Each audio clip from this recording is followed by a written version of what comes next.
Welcome into Big Friday Kickoff. I'm Emily Cochran, and we have a ton of scores and top plays from across the Alabama Gulf Coast coming your way. Week 7 continues, and we start things off with a matchup between two of the top teams in the state in 4A. St. Michael taking on Jackson.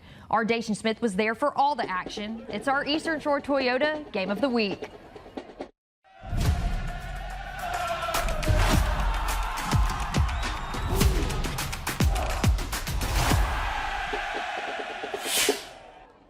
Well, Emily, it's not just two of the top teams in 4A. It is the two top teams in 4A, and they've definitely lived up to it here tonight. This game is actually still going on with a little under 2 minutes left. Jackson trails by 10, but let's take a look at how we got here and what's been a wild game from start to finish.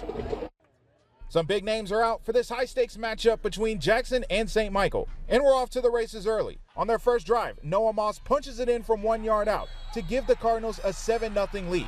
But Jackson answers on their next drive, and this has got to be play of the night. E.J. Correll takes the pitch, and E.J. takes flight. E.J. shrugs off a tackle for the grown man first down. Then, a few plays later, Landon Duckworth keeps it and scores to tie things up at 7.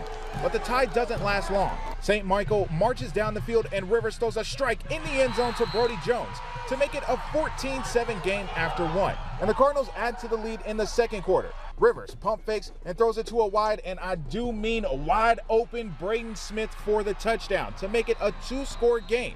Jackson tries to answer back. E.J. Corral takes the pitch again and runs hard, but this time the ball comes loose. St. Michael recovers the fumble, and that would prove to be costly. Noah Moss takes the handoff, finds some space, and takes off for a 37-yard touchdown.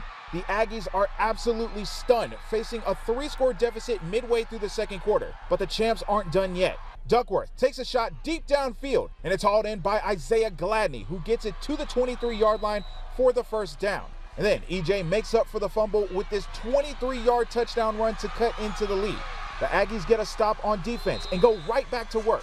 Duckworth calls his own number and lets the Cardinals defense hear about it on his way to the end zone. Jackson cuts into the lead as they trail 28-19 after a wild first half. And it was a wild second half, too. Both these teams would battle all the way throughout.